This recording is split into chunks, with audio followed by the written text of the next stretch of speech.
Tell me about yourself. Well, name's John Smalley. Lived on Long Island pretty much my entire life, and right now I'm working for a company called MSC Industrial Direct. Been there for the last 20-something years.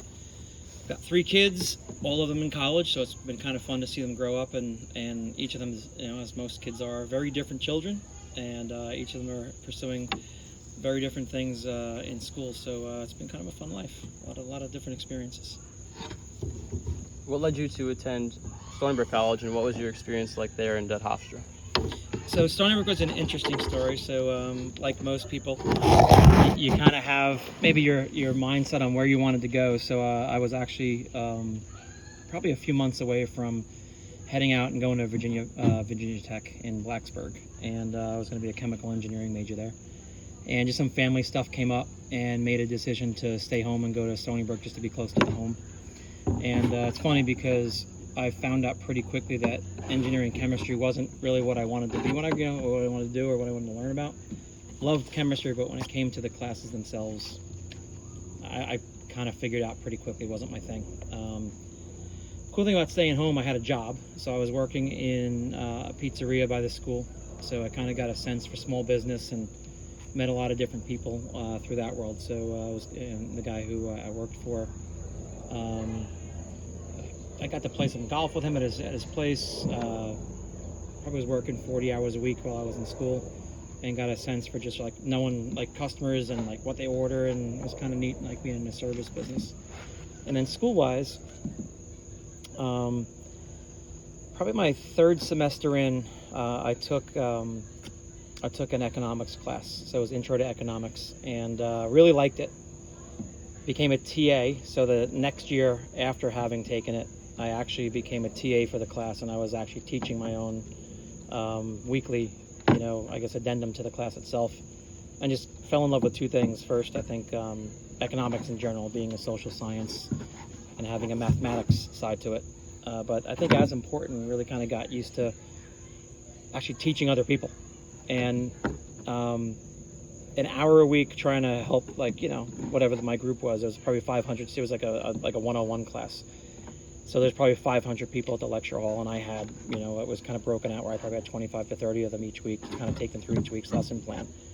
And I got a real appreciation, I think, both for teaching other people, but also I really liked the work itself. I liked economics. So going into my junior year, I declared as an economics major, and I'd say probably the last 2 years of school, first 2 years were hard. Wasn't where I wanted to go, wasn't sure what I wanted to major in, but the last 2 years were actually a lot of fun. Found a group of people that had similar mindset, all economics majors. Had some professors that were from Berkeley and from the University of Chicago that were really, pretty high-level graduate type professors that came in and actually came to Stony Brook to teach the undergraduate classes, and really loved it. So Stony Brook turned out to be a really great deal because I had no debt. I think it was like it was like $1,500 a semester. So it was very inexpensive. Got to spend time with the family, and I actually found something that I really enjoyed. Hofstra was my was for graduate school. So I actually went and worked for, I'd like to say, 5 or 6 years to get some experience first. And then my company, I worked for Arrow Electronics, and my company offered a tuition reimbursement program. So every 6 months you worked, they forgave 1/3 of the loans what they paid for. So I took a 2-year graduate program. I got like an MBA with a concentration in marketing from Hofstra.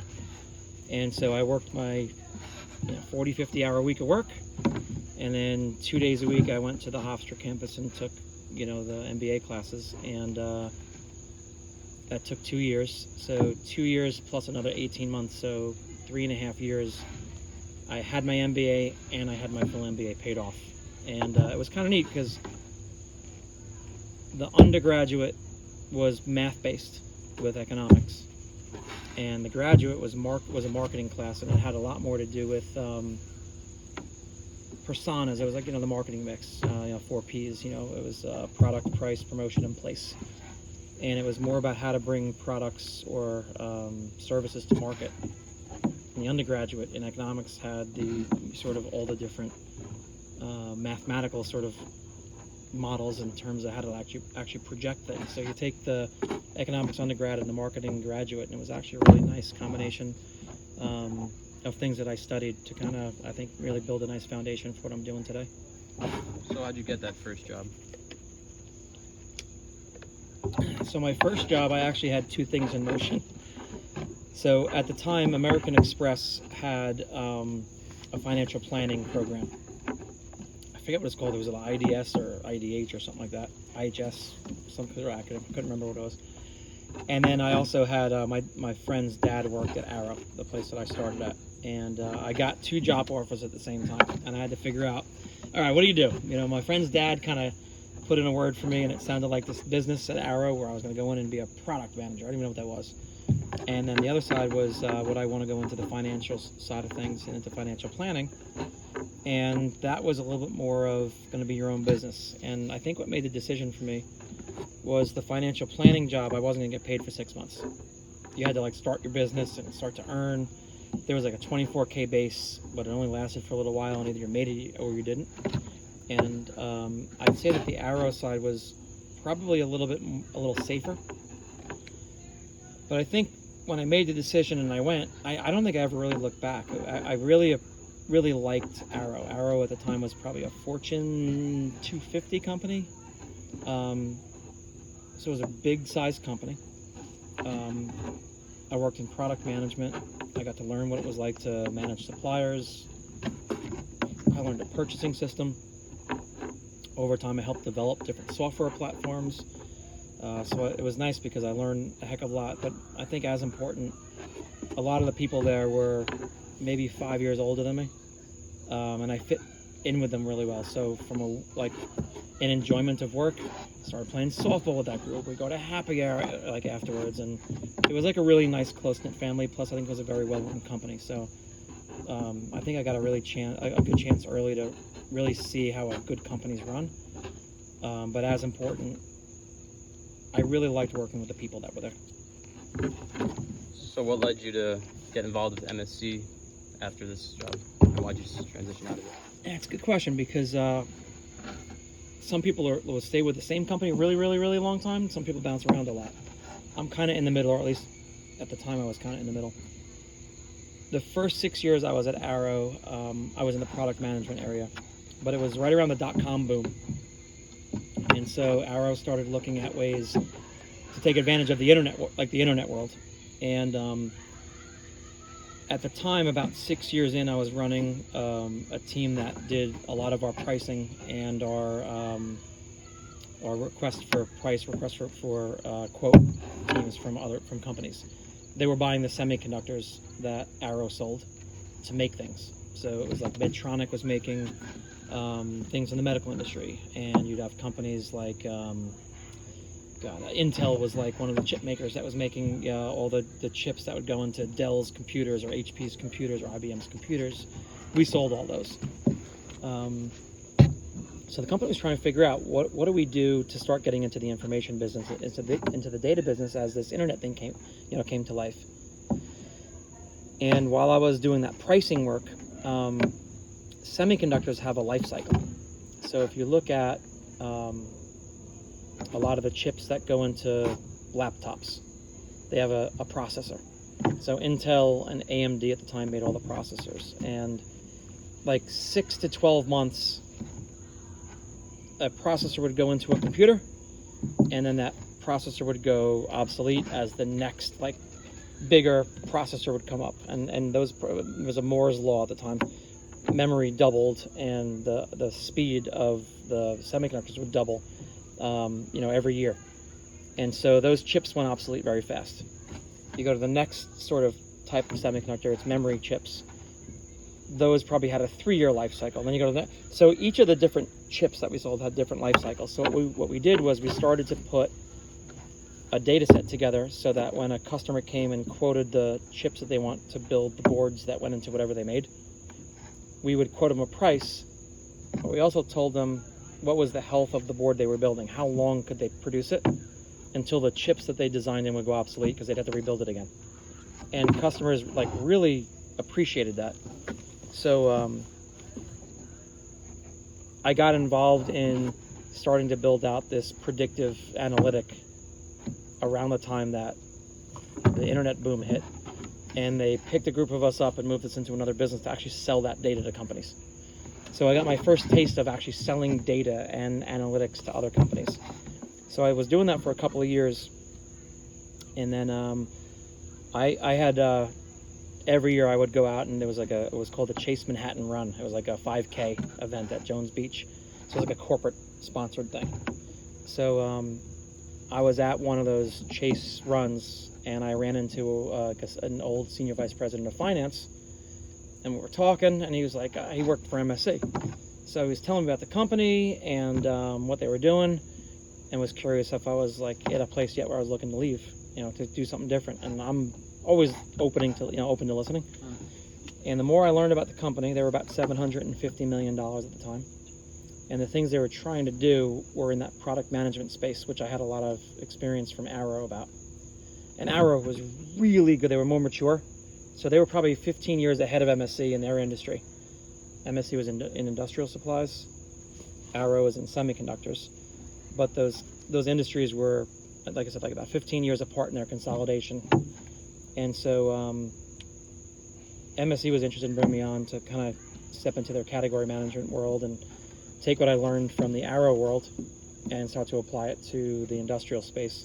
So they were much smaller, growing really fast. So it was kind of exciting. And a couple of interviews, and I was like, let's do this. It's kind of, different. So your connections pretty much got you that job. Yeah, I mean, like, do you think the connections are that important in business? I would say that looking back now, like 30, 40 years later, looking back, you're going to meet so many people and you're going to build a network from your college.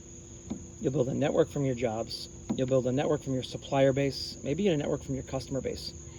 All of those individuals back then were more phone calls because there was no internet at the time, right? Think about like the world that's out there now with LinkedIn or social media.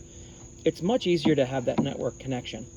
Back then, it literally was phone calls. It took a lot of work to actually keep a connection. You had to actually go face to face and have lunch or make an effort to, call somebody to actually meet up, where now you can send a quick text or an email, but it's no different. It just may be easier now, but I would say that, not only did the connections, I think, help get the job or at least open an opportunity, but I think connections also might open your mind up to something that you may not even think about that you could do, or there's a need somewhere and you don't recognize how your skill set could fit that need, but other people might. So I would say, look, you yourself are going to get your job, but the opportunities that would be out there for you, I think, come from the network of people that you've done work for, who've done work for you, and who you've really proven yourself to be a hardworking person, thoughtful, smart, good culture fit.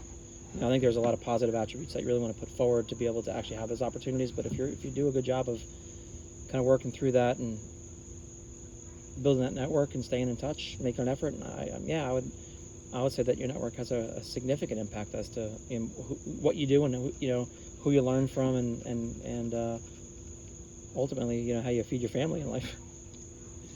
So when you began working at MSC, like, did you start at the bottom, or did you have like a high up job? Like, do you have the same job now that you brought into? Yeah, so you worked your way up? I would say I worked my way up, but for going from Arrow to MSC was like a promotion for me. But then within MSC, what was really kind of cool, I came in with experience again in a Fortune 500 company, Fortune 250 company, into a smaller company. So I think I had an advantage going from a big company to a small company. I would imagine if I went from a small company to a big company, you get swallowed up. But I had seen everything that they were going to deal with already. So I came in, I went back into product management, which was what I did for 6 years at Arrow. I was not in the data world. And the job was fairly simple. It was the type of job where it was supplier management, product management. It had marketing components, where my master's was. It had economic components to understand the cyclical nature of the business itself and industrial product consumption. And it had a really significant relationship component to it, because you were negotiating prices, but you're also kind of putting your name out there to say, look, you give me this deal, I'm going to help grow your product line, this much. And you need to deliver on that, if you're going to ask for, for those cost concessions to now bring their product to market. So I think it fit my skill set really well. And so while it was a promotion, the job itself wasn't very difficult to me. So this is the same job that you have now? Like, that's your same title? No, so I went in at the time as a senior product manager. I'm now a senior director, and I'm in a whole different world. So the progression, really, I was a senior product manager in the first couple of years. We had a big acquisition, and I had run a number of different pricing things for the company. We bought a very large company, so we were probably $1 billion. We bought a company that was about $350 million. So that's a big, for us, that was a big deal. And they were in the same business we were in, completely the same customers, completely competing. And now we bought like a big competitor of ours. I got involved in the acquisition integration to help take this company and fold it into our company and homogenize everything. So that requires the parts to be, like the products to be the same. They were coming up on our system. We had to take the same, if we had two customers, they had a customer, we had a customer, we had to synchronize their pricing, right? So it was heavy analytics. Not only did you need to know how to actually implement it for a particular customer, but you needed to know the impact on the company's bottom line. If one company had $1 for a product, the other company had 80 cents on the product, do I tell the company that it's going to be $1 now? Now I'm like raising the price on what they bought from the company we bought. So we almost had to give the 80 cents. The question was, all right, if we gave the 80 cents, how do we set the rest of their pricing up so that we could make it up on everything else? So we had to analyze and figure out how to not have a negative financial impact on the combined financials of the two companies. So from that experience, we successfully pulled it off. It was a bunch of us. So it wasn't just me, but it was a bunch of us. I came out the back end of that, and shortly after, I got promoted to a director of category. So I went from probably managing about $100 million in business to about $500 million. And then short time after that, I took over an operations position as a director. Then I went into a supply chain position as a director. Then I got promoted to senior director. And then now I'm running our solutions business, which is completely different from what I started at. So probably migrated back to just like Arrow did, data management, more involvement with customers. It almost followed a very similar track to what I did at Arrow, where I always started with like what I was really good at was managing products and suppliers, and eventually graduated to, I'll say, data analytics, insights, and bringing value to end customers.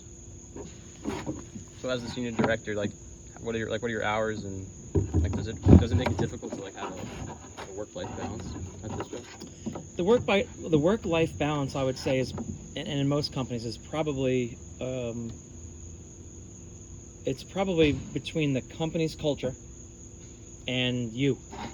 So why I say that, when I was younger, I worked a lot more. And work, you could say work could be a lot of things. It could be, we have a company softball, game at 7. So you just work till 6:30 with everyone else. Right? Maybe work ended at 5, you put that extra hour and a half in, and then you go into softball. And you're playing with you guys from your area, and you're working for the company, but now you're playing softball. So it's still work-life balance. It's kind of fun. Afterwards, maybe you go out and grab a drink. So it doesn't sound like work, but on that day, you probably got up and went into work at 7:30, 8 o'clock. You work till 6:30. Softball at 7. Game over, doubleheader at 9. Maybe a beer. You're not home till 10 o'clock at night. So you were in a work environment from 7 a.m. to 10 o'clock at night. So essentially that's 15 hours. It may not feel like 15 hours of work, but if you think about it, the time that you spend with your peers and others, there could be bosses or managers at that softball game.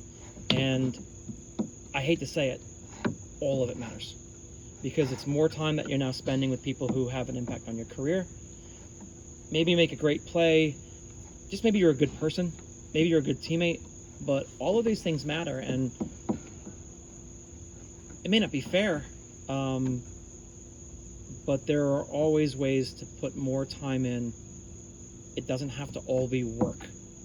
So from a company perspective, those outlets may be there. It could be the co-ed volleyball team.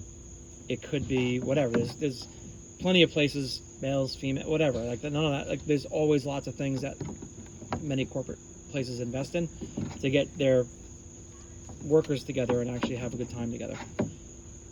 The other side of it is also how much time do I want to put in. You may just like work. You could also grind yourself down. On the flip side, the company culture could be competitive and push for people to work, and that who works the longest gets the most accolades. I'll tell you that the company's culture that I'm in is do a great job, deliver great results, and the clock isn't what's important. In fact, I go a step further, and I could tell you in my career, I don't like working extra hours because I'm more efficient than anybody else. So it would almost be like just sitting there watching the clock go by, because I feel like in my 9 hours of work, I do more than the average person may do in 12 to 15 hours. So for me to sit there just to sit there would be stupid, because I can do many more things in this other sort of portion of my time with family, personal, girlfriend, sport, mental health, fitness, any of those other things, or and depending on where you are in your life, I can tell you, if you get into the place where you've decided that you're going to work 12 to 15 hours, it never stops. And it makes it very hard to actually, if you want to, have a family. Now, you have to match your skills, your philosophies of working with the company's culture. MSC has always had a very good work-life balance. It's a work hard, play hard place. I like that. It's a pay for performance place. I like that. I like to earn what I earn. I will put my skill set against anybody else, but I also like the team environment. And I always found that it was never felt like work. So from that perspective, I think as you start to get into the workforce, you start thinking about those things. You got to match the company's culture with your culture. It's a hard thing to figure out, but I've worked for two really, really good companies. Most folks probably have never worked for a good company, but I've seen that way of matching you up to what the company wants. Companies have both been very successful. So overall, you'd say you enjoy your job? Love it. Very passionate about it. And would you consider yourself successful, and why? It's a loaded question.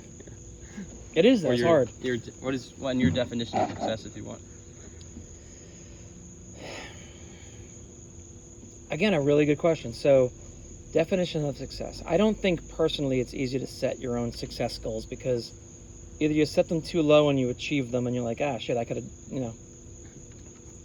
probably been a lot harder. Or you set them and you're never happy. I'm a never happy guy. Happy is the wrong word. I'm a never satisfied guy.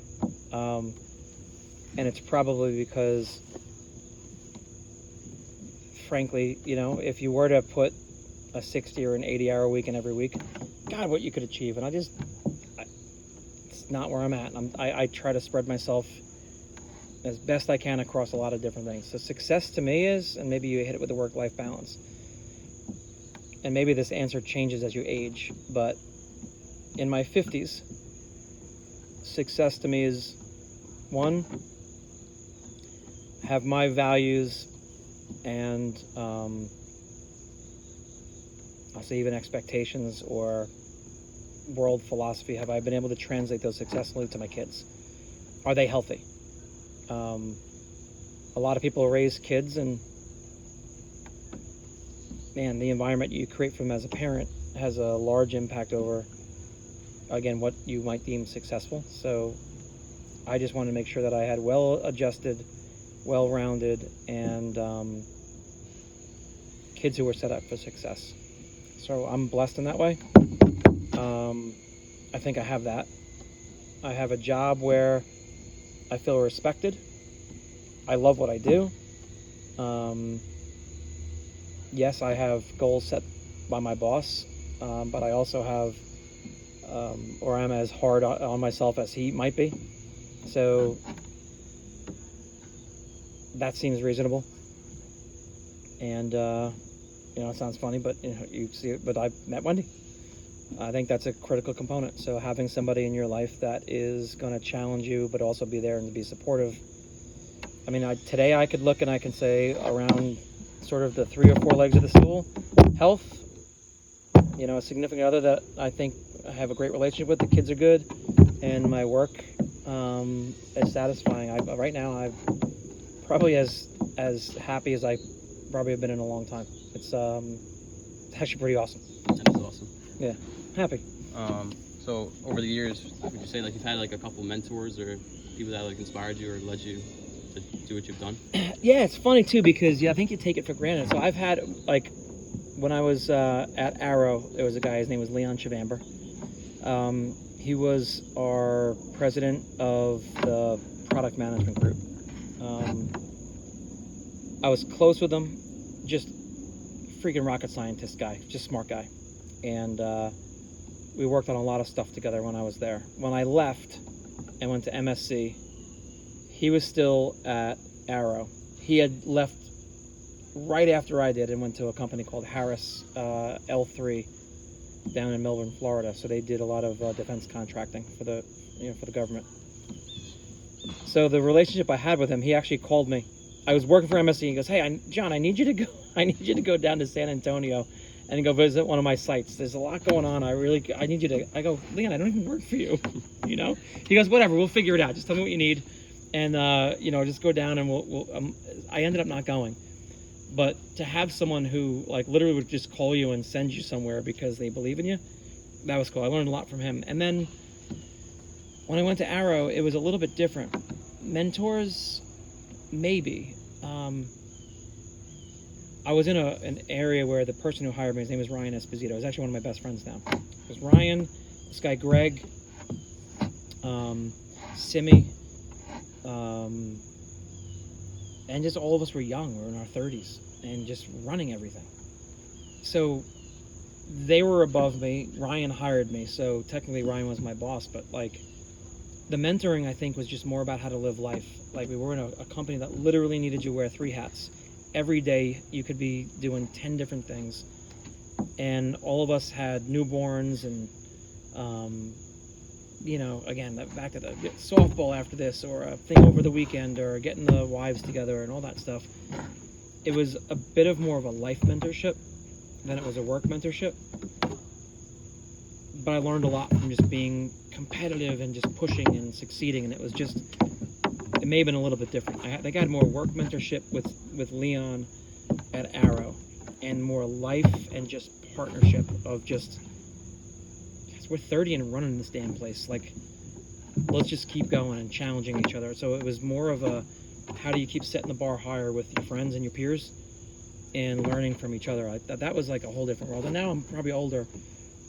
I actually do more mentoring than having a mentor. I mean, I've got connections in a lot of places, but I do a lot more of mentoring other people, which is kind of fun. So you're on both sides of it. Yeah, it's kind of cool. Over the years, what would you say has been the biggest obstacle that you've had to face or overcome in order to be this successful? I gotta be honest, there haven't been very many obstacles. I mean, there just really haven't. I think a lot of times it's just getting out of your own head, being confident that you know what you know, be opening to learning. You don't know everything. You don't need to fall on a sword for every argument. Go pick your battles. I mean, I think a lot of it, if you look it up, it has to do with the emotional quotient, so EQ. It's about being able to control your emotions. You don't have to fight every damn battle about every damn thing, and that's a hard thing as a young person to learn. Once you've got control of the emotion, once you don't feel like every battle is like you have to score a point, you can actually step back and just let your intelligence. I think a lot of people just need to have, you need to understand your own self. Like a lot of people don't have self-awareness. Little self-awareness, let your intelligence sort of do its thing. Just be confident in what you want to do and be open-minded if you're wrong, and just, If someone else actually has a better idea, augment it. So I think in the business side, you don't want to. It's far worse if you shoot yourself in the foot for being a jerk than if you didn't come up with the best idea. And sometimes someone just feels like they need to get the best idea, but most times by trying too hard, you wind up alienating yourself and people don't like you. And if you're going to work at a business for a long time, you don't want people not liking you. You'd rather fit in and be respected for being truthful, direct, open, and honest. And if you can get past that stuff, you won't be a political person. People will always like you always have a role. Hey, this guy's a straight shooter. And I think people get caught up in really bad advice. So I don't think there's obstacles. I just think over time you start to get a real understanding that, like anything, there can be bad people everywhere, and there can be good people who've gotten really bad advice everywhere. And you don't want to be either of those. So if you can go back and do it all over again, would you change anything or just keep it the same? I wouldn't change a damn thing. No, I really wouldn't. I mean, I feel like if I went the other direction, like in the very, very beginning, went the financial advisor part, it would have been a different job and a different life, but it would all have been the same. You know, I think someone who's going to be successful is going to be successful regardless of what they do. And one final question: what advice would you give me, a current business student? It's a really good question. First, you're going to learn a lot of stuff in class as you have an opportunity to go out into internships and actually work for real companies. Pressure test what you learned against what's reality. Most of what you're going to learn is really good stuff. I mean, it's real. It's empirical. There's models and data and mathematics behind it. But when you get into a real company with actual stuff happening, things change in a moment's notice. Business changes, the economy changes, the customers change, the products change, the suppliers, like, things are always moving. So I guess the advice I would give is find a way to get into a place that you're passionate about. The product, the company, an industry, the type of job, if it's analytics or sales or marketing, or just whatever it is, you find something that you're really passionate about and just run with it. Learn as much as you can about that industry, about those customers. And that customer knowledge, that industry knowledge will serve you well regardless of what business you go into, no matter where you go. Cool. Thank you for your time.